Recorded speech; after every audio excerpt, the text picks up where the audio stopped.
السلام علیکم ورحمۃ اللہ وبرکاتہ۔ اعوذ باللہ السمیع العلیم من الشیطان الرجیم من حمزہ ونفخہ ونفثہ۔ بسم اللہ الرحمن الرحیم۔ وقالوا یا ویلنا ھذا یوم الدین ھذا یوم الفصل الذی کنتم بہ تکذبون احشروا الذین ظلموا وازواجہم وما كانوا يعبدون من دون الله فهدوهم إلى صراط الجحيم وقفوهم إنهم مسؤولون ما لكم لا تناصرون بل هم اليوم مستسلمون۔ اس دن وہ لوگ کہیں گے ہائے ہماری بدبختی، یہ تو بدلے کا دن ہے، قیامت کا دن ہے۔ پھر ان سے کہا جائے گا یہی فیصلے کا دن ہے جسے تم لوگ جھٹلایا کرتے تھے۔ ان ظالموں کو اور ان کے ہم جنسوں کو اور ان سب کو اکٹھا کرو جن کی یہ لوگ اللہ تبارک و تعالیٰ کے علاوہ عبادت کرتے تھے، پھر انہیں جہنم کی راہ پر چلا دو اور دیکھو انہیں ذرا ٹھہرائے رکھو، ان سے کچھ پوچھا جائے گا تمہیں کیا ہو گیا ہے، آج تم ایک دوسرے کی مدد کیوں نہیں کرتے، بلکہ آج وہ بالکل مطیع اور فرمانبردار بن جائیں گے۔ محترم سامعین کرام، سورۃ الصافات سورہ نمبر 37 اور اسی سورت سے ابھی آپ کے سامنے آیت نمبر 20 سے لے کر آیت نمبر 26 تک ابھی آپ کے سامنے تلاوت کی گئی۔ بفضل اللہ، بعون اللہ، بتوفیق اللہ آیتوں کا ترجمہ بھی آپ تمام کی خدمت میں پیش کیا گیا۔ سامعین کرام، ابھی جو آیتیں آپ کے سامنے پڑھی گئی ہے، اس سے پہلے جو آیات آپ کے سامنے پیش کیے گئے تھے، ان آیتوں میں یہ بتلایا گیا کہ اللہ تبارک و تعالیٰ نے اپنے نبی اپنے محمد عربی صلی اللہ علیہ وسلم کو مخاطب کرتے ہوئے فرمایا کہ یہ لوگ جو آخرت کے دن کا انکار کر رہے ہیں، آپ ان سے کہہ دیجئے کہ آخرت ہو کر کے رہے گی، اور اللہ تبارک و تعالیٰ تمام انسانوں کو پھر سے زندہ کرے گا اور واپس قیامت کے میدان میں لائے گا۔ ایسا ہوگا اور تم لوگ بالکل بے بس رہو گے، اور یاد رکھو یہ وہ دن ہوگا جس دن اللہ تبارک و تعالیٰ کی طرف سے ڈانٹ پڑے گی، یعنی سور پھونکا جائے گا، اور جیسے ہی سور پھونکا جائے گا جتنے بھی لوگ زمین میں مدفون ہوں گے سارے کے سارے اٹھ کھڑے ہوں گے، اور جب اٹھ کھڑے ہوں گے تو اس وقت ان کی حالت بالکل، اب ایک آدمی اچانک سے سو کر کے اٹھتا ہے اور کسی اجنبی جگہ پر ہوتا ہے تو، یا کبھی کبھی اپنے گھر میں ہی ابھی ایک بار اچانک سو کر کے اٹھتا ہے تو چاروں طرف دیکھتا ہے کیا ہے، کچھ سمجھ میں نہیں آتا ہے اس کو۔ اسی طرح سے اس روز جب اللہ تبارک و تعالیٰ کی طرف سے سور پھونکا جائے گا اور اس سور کی آواز سے سارے لوگ جب اٹھیں گے تو سب لوگ بے چین اور پریشان ہوں گے، اور تھوڑی دیر کے بعد جب ان کو ہوش و حواس آئے گا تو وہ اللہ تبارک و تعالیٰ نے فرمایا وقالو، اللہ نے فرمایا وہ لوگ کہیں گے، کیا کہیں گے، یا ویلنا ھذا یوم الدین، ہماری بدبختی، یہی بدلے کا دن ہے، جزا کا دن ہے، یعنی قیامت کا دن ہے۔ ھذا یوم الفصل الذی کنتم بہ تکذبون، اور ان سے یہ بھی کہا جائے گا کہ یہی فیصلے کا دن ہے جن کو تم جھٹلایا کرتے تھے، یعنی قیامت کا میدان قائم ہو جائے گا، سارے کے سارے لوگ اٹھ کھڑے ہوں گے اور قیامت کے میدان میں ہوں گے تو سب دیکھ رہے ہوں گے۔ ان دونوں آیتوں کا مفہوم مفسرین نے یہ بیان کیا ہے کہ یا تو جو لوگ ہوں گے وہ خود سوچنے لگیں گے کہ یہ قیامت کا دن ہے، اور ایک دوسرے سے کہنے لگیں گے کہ لگتا ہے یہی قیامت کا دن ہے جس کو جھٹلایا جا رہا تھا، یا پھر جو ایمان والے ہیں وہ مشرکین اور مجرمین کو کہیں گے کہ یہی قیامت کا دن ہے جس کو تم لوگ جھٹلاتے تھے، یا پھر اللہ تبارک و تعالیٰ کی طرف سے فرشتے اعلان کریں گے اور اعلان کر کے کہیں گے کہ یہی قیامت کا دن ہے، یہی بدلے کا دن ہے، اور یہی وہ دن ہے جس دن فیصلہ ہوگا جس کو تم لوگ اے مجرموں، اے کافروں جھٹلایا کرتے تھے۔ سامعین کرام، ایک بات ہمیشہ یاد رکھیے کہ قرآن کریم میں بار بار پھیر پھیر کر کے مختلف انداز میں جو قیامت کا ذکر اللہ عز و جل فرماتا ہے اور فرمایا ہے، اس کے پیچھے اصل وجہ یہ ہے کہ جس آدمی کا آخرت کے اوپر ایمان اور یقین نہیں ہوگا اس کا ایمان بالکل ہی نہیں ہے۔ جس نے آخرت کا انکار کیا اس نے اللہ تبارک و تعالیٰ کا انکار کیا۔ دوسری بات، آخرت پر ایمان اور یقین لوگوں کا مضبوط ہو، کیونکہ جن لوگوں کو آخرت کے میدان میں اللہ عز و جل کے سامنے کھڑے ہو کر اپنے زندگی میں کیے گئے چھوٹے بڑے اچھے برے تمام چیزوں کی باتوں کا حساب دینے کا جس کے اندر فکر ہوگی اور عقیدہ ہوگا، وہی آدمی دنیا میں اچھے اعمال کر پائے گا، وگرنہ اگر یقین نہیں ہوگا تو جو دل میں آئے گا کرے گا، کیا مومن، کیا کافر، کیا مسلمان، کیا مشرک، جو بھی ہو، اگر آخرت پر یقین نہیں ہے تو وہ جو چاہے عمل کر لے گا۔ سامعین کرام اب دیکھ لیجئے ہمارے ارد گرد کے تمام حالات کو دیکھ لیجئے، ان کے عبادتوں کے معاملات کو دیکھ لیجئے، ان کے زندگی کے معاملات کو دیکھ لیجئے، ان کے کاروبار کو دیکھ لیجئے. اگر آپ کھڑے کر دیجئے تو وہ بہترین اسپیچ دے دیں گے، ایسا بیان دیں گے کہ آپ کو لگے گا کہ یہ تو اللہ اور آخرت پر بڑا یقین رکھنے والا ہے. جب آپ ان کی عملی زندگی کو دیکھیے گا عبادتوں کے معاملے میں، یا ان کے کاروبار اور بزنس کو دیکھیے گا، یا ان کی تھنکنگ اور فکر کو دنیا کے معاملے میں دیکھیے گا، تو آپ کو اور ہم کو محسوس ہو جائے گا کہ وہ لوگ قطعاً یقین نہیں رکھتے ہیں، بس صرف زبان پہ ہے بات کہ قیامت قائم ہوگی، وہاں پہنچنا ہے بس. سامعین کرام، اسی لیے اللہ تبارک و تعالیٰ پھر پھر کر کے قیامت کا ذکر کرتا ہے تاکہ اللہ کے بندے ان آیتوں کو پڑھیں، سنیں، ان پر غور کریں اور یہ سمجھ لے کہ یہ دنیا کی زندگی عارضی اور ٹیمپروری ہے، کل اللہ کے بارگاہ میں پہنچنا ہے. سامعین کرام، اللہ تبارک و تعالیٰ نے فرمایا کہ جیسے ہی وہ لوگ جگیں گے، جیسے ہی وہ لوگ اپنے قبروں سے اٹھیں گے تو وہ لوگ کہیں گے، کیا کہیں گے؟ ہماری بدبختی یہی لگتا ہے قیامت کا دن ہے، اور یہی وہ فیصلے کا دن ہے جس کو تم لوگ جھٹلایا کرتے تھے. اس کے بعد اللہ عز و جل کی طرف سے کہا جائے گا، کیا کہا جائے گا؟ احشروا الذین ظلموا وازواجہم وما كانوا يعبدون. احشروا الذین ظلموا وازواجہم ما كانوا يعبدون من دون اللہ فاہدوہم الى صراط الجحیم. کہا جائے گا کہ دیکھو ان ظالموں کو اور ان کے تمام ہم جنسوں کو ایک جگہ اکٹھا کرو. احشروا الذین ظلموا وازواجہم، احشروا الذین ظلموا وازواجہم، ان ظالموں کو اور ان کے ہم جنسوں کو اکٹھا کرو، اور جن کو اللہ کو چھوڑ کر پوجا جاتا تھا، جن کو معبود بنایا جاتا تھا، ان کو بھی اکٹھا کرو اور پھر ان کو جہنم کی راہ پر چلتا کرو. سامعین کرام، اس آیت کریمہ کی روشنی میں سب سے پہلے یہ بات سمجھ لیجئے کہ ازواج، یہ ازواج زوج کی جمع ہے، ازواج زوج کی جمع ہے، اور زوج کا مطلب تین مفہوم اور تین معنی ہوتا ہے. جن تینوں معنوں کو اس آیت کریمہ سے، ان دونوں آیتوں سے ہم سمجھ سکتے ہیں.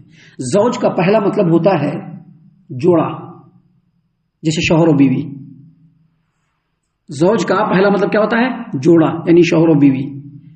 اگر زوج کا مطلب شوہر و بیوی لیا جائے یہاں پر تو اس کا مطلب یہ ہوگا کہ ان تمام ظالموں کو پکڑو اور ان ظالموں کی جو بیویاں ہیں، ان ظالموں کی جو بیویاں ہیں جو ان کے کفر و شرک میں ان کا ساتھ دیا کرتی تھی، ان کو بھی پکڑو اور گھیر گھار کر کے لا کر کے جمع کرو. زوج کا دوسرا مطلب ہوتا ہے مماثل، یعنی ایک طرح کا. فار ایگزامپل، ایک جوتا جو پیر میں ہوتا ہے تو اس کا دوسرا جوتا کیا ہوتا ہے؟ اس کا جوڑا ہوتا ہے. ابھی چپل کی دکان میں جاتے ہیں، جوتے کی دکان میں جاتے ہیں اور جوتے مانگتے ہیں، اور جب وہ دیکھتا ہے اس میں سے پسند آ جاتا ہے تو کیا کہتے ہیں؟ اس کا جوڑا لائیے، کیونکہ وہ پسند آ گیا ہے. اسی طرح کا چاہیے دوسرا جوڑا. تو اس کا مطلب یہ ہے کہ جتنے بھی مجرمین ہیں ان میں سے جوڑا جوڑا، یعنی اگر شرابی ہے تو تمام شرابیوں کو ایک ساتھ لے کر کے آؤ. حرام خور ہے، سود خور ہے، تمام کو ایک ساتھ لے کر کے آؤ. اگر وہ شرابی ہے تو تمام شرابیوں کو لے کر کے آؤ. اگر وہ زانی لوگ ہیں تو تمام کو جمع کرو. احشروا الذین ظلموا وازواجہم، جتنے بھی ظالم ہیں اور ان کے جتنے بھی ایک طرح کے ہم جنس لوگ ہیں سب کو اکٹھا کر دیجیے. اور اس کا تیسرا مفہوم ہوتا ہے اپوزٹ. زوج کا مطلب کیا ہوتا ہے؟ اپوزٹ. ابھی دن کا جوڑا کیا ہے؟ رات ہے نا. دن کا جوڑا کیا ہے؟ رات ہے. اور رات کا جوڑا دن ہے. روشنی کا جوڑا کیا ہے؟ اندھیرا ہے. اور اندھیرا کا جوڑا روشنی ہے. نیکی کا جوڑا کیا ہے؟ بدی. اور بدی کا جوڑا کیا ہے؟ نیکی. بالکل اپوزٹ. اس کا مطلب کیا ہوا؟ اس کا مطلب یہ ہوا کہ جو جھوٹے معبودوں کی عبادت کرتے تھے ان کو بھی جمع کرو، اور جن کی عبادت کی جاتی تھی ان کو بھی جمع کرو. اللہ تبارک و تعالیٰ نے اسی بات کو ان دونوں آیتوں میں بیان فرمایا اور کہا احشروا الذین ظلموا وازواجہم وما كانوا يعبدون. ان کو، ان ظالموں کو، ان کے ہم جنسوں کو اور ان سب کو اکٹھا کرو من دون اللہ، جن کو اللہ کے علاوہ پوجا جاتا تھا، جن کی عبادت کی جاتی تھی. فاہدوہم الی صراط الجحیم، اور ان تمام کو جہنم کے راستے پر چلتا کرو. یہاں پر ایک بات سمجھ لیجئے کہ یہاں پر معبودوں سے مراد وہ معبود یعنی مٹی اور پتھر کے بت، یا پھر جن پیڑوں کو پودوں کو پوجا کرتے تھے وہ لوگ، وہ پیڑ پودے، یا پھر وہ لوگ جو دنیا میں اپنی خدائی کو منواتے تھے اور لوگ اس کو مانتے تھے. مثلا فرعون، مثلا فرعون، یا مثلا اللہ کو چھوڑ کر پوجے جانے والے بڑے بڑے بابا، چاہے وہ قبروں میں ہو چاہے وہ جہاں پر ہو، جو لوگوں کو یہ دعوت دیتے ہیں کہ آئیے اور ہمارے پیروں پہ پڑیے، آئیے ہمارے سامنے متھا ٹیکیے، آئیے ہماری عبادت کر دیجئے، ہم سے مانگیے. ایسے تمام کے تمام معبودوں کو، فرشتوں کو بھی پوچھتے ہیں لوگ، لیکن فرشتوں کو نہیں. نبیوں کو بھی لوگ خدا مانتے کہ نہیں مانتے؟ نبی کو بھی لوگ خدا مانتے ہیں، تو نبیوں کو نہیں، فرشتوں کو نہیں، نیکوکار اور بزرگان دین جنہوں نے لوگوں کو شرک سے روکا ان کو نہیں، بلکہ وہ لوگ جو دنیا میں اپنی خدائی چاہتے تھے اور لوگ ان کے سامنے آ کر کے جھکتے تھے، اپنی مرادیں ان سے مانگتے تھے. ان تمام لوگوں کو جمع کیا جائے گا اور کیا کہا جائے گا؟ ان کو جہنم کے رستے پر چلتا کرو. سامعین کرام، اس کے بعد اللہ تبارک و تعالیٰ نے فرمایا وقفوہم انہم مسئولون ما لکم لا تناصرون بل ہم اليوم مستسلمون. اور دیکھو، انہیں ذرا ٹھہرائے رکھو، ان سے پوچھا جائے گا تمہیں کیا ہو گیا ہے، آج تم ایک دوسرے کی مدد کیوں نہیں کرتے؟ بلکہ وہ آج مطیع اور فرما بردار بن جائیں گے، منقاد بن جائیں گے، بالکل انڈر میں بن جائیں گے. یہاں پر ان تینوں آیتوں کی روشنی میں سب سے پہلے سمجھ لیجئے کہ ایسے معبود جن کی عبادت کی جاتی تھی وہ بھی، اور جن کی عبادت کرنے والے تمام کو جمع کیا جائے گا وہاں پر، اور سبھی کو جہنم کے راستے پر چلایا جائے گا. جب وہ جہنم کے راستے پر جانے کے لیے جیسے ہی موو کرنا چاہیں گے، ویسے ہی ان کو کہا جائے گا ان کو روکو اور ان سے کچھ پوچھا جائے گا. اس میں مشرکین بھی ہوں گے اور مشرکین کے معبودان باطلہ بھی ہوں گے. ان میں مشرکین بھی ہوں گے، مشرکین کے معبودان باطلہ بھی ہوں گے، لیکن صرف وہی نہیں ہوں گے. سماج و معاشرے کے چودھری صاحبان اور ٹھیکیدار صاحبان جن کا ہولڈ سماج و معاشرے پر تھا، اور جو اپنے من سے لوگوں کو موو کراتے تھے، اپنے من سے لوگوں کو کام کرواتے تھے، وہی کام کرواتے تھے جو ان کا دل چاہتا تھا، اور پھر ان کی پیروی کرنے والے، یعنی یہ رئیس اور چودھری صاحبان بھی ہوں گے اور ان کی پیروی کرنے والے بھی ہوں گے. دنیا میں خدائی کا دعویٰ کرنے والے، اپنی خدائی لوگوں سے منوانے والے اور ان کی خدائی کو ایکسپٹ کر کے ان کے سامنے جھکنے والے وہ لوگ بھی ہوں گے. اور ساتھ ہی ساتھ یہ سارے کے سارے پیران صحابہ جو ہوں گے وہ بھی، اور ان کے مریدان باصفا جو ان کی شفاعت پر یقین رکھنے والے ہوں گے وہ بھی جمع ہوں گے. اللہ تبارک و تعالیٰ کہے گا کہ ان تمام کو روکو، ان سے پوچھا جائے گا، کیونکہ وہ سارے کے سارے ہوں گے تو ضرور، لیکن فیصلہ کیا ہوگا؟ سبھی کو جہنم میں ڈالو. ابھی دنیا میں کیا ہوتا تھا؟ پیر صاحب کے بارے میں لوگوں کا عقیدہ ہے، پیر صاحب کے بارے میں لوگوں کا عقیدہ ہے کہ اگر پیر صاحب کی مریدی حاصل ہو گئی اور تو ان کی شفاعت قبر میں بھی مل جائے گی اور آخرت میں بھی ملے گی. ابھی بڑے بڑے چودھری صاحبان کے بارے میں بھی یہی خیال کیا جاتا ہے کہ اگر ان کی پیروی کر لیں گے تو بس ہو گیا، کیونکہ یہی ہمارے بڑے ہیں. محترم سامعین کرام، ایسے تمام لوگ ایک دوسرے سے بیزار اور بے تعلق کھڑے ہوں گے. اللہ تبارک و تعالیٰ ان سے پوچھا جائے گا ان سے. دنیا میں تو بڑے بڑے شیخیاں بگاڑتے تھے کہ ہمارے پیر صاحب ہم کو ایسے کر دیں گے ویسے کر دیں گے. ان کا شجرا اگر ہم رکھ لیں اور اگر ان کا معافی نامہ اگر ہم رکھ لیں تو نہ فرشتے کچھ کہیں گے نہ اللہ تبارک و تعالیٰ کچھ کہیں گے، سب کو جنت میں ڈالا جائے گا. تو آج ایک دوسرے سے بیزار کیوں کھڑے ہوئے ہو؟ کیوں نہیں ایک دوسرے کی مدد کر رہے ہو؟ اللہ نے کہا کہ ہرگز نہیں، بل ہم الیوم مستسلمون. آج سبھی کے سبھی انڈر میں، کوئی کچھ نہیں کہہ سکتا ہے. جو اللہ کا حکم ہوگا وہی ہوگا. حالانکہ اللہ کا حکم آج بھی ہے، لیکن اللہ تبارک و تعالیٰ نے لوگوں کو اختیار دے رکھا ہے. لوگ اپنی مرضی سے بہت کچھ کر سکتے ہیں، اپنی مرضی سے نیکی بھی کر سکتے ہیں، اپنی مرضی سے برائی بھی کر سکتے ہیں، لیکن قیامت کے دن نہیں. قیامت کے دن جو رب کا حکم ہوگا وہی ہوگا. اس لیے اللہ تبارک و تعالیٰ نے یہاں پر کہا کہ جیسے ہی وہ لوگ موو کریں گے اور جہنم کی طرف جیسے ہی ہکا کر کے لے جایا جائے گا، اللہ حکم دے گا وقفوہم، ذرا ٹھہرو، ان کو روکے رکھو، انہم مسئولون، ان سے ذرا کچھ بات پوچھنی ہے.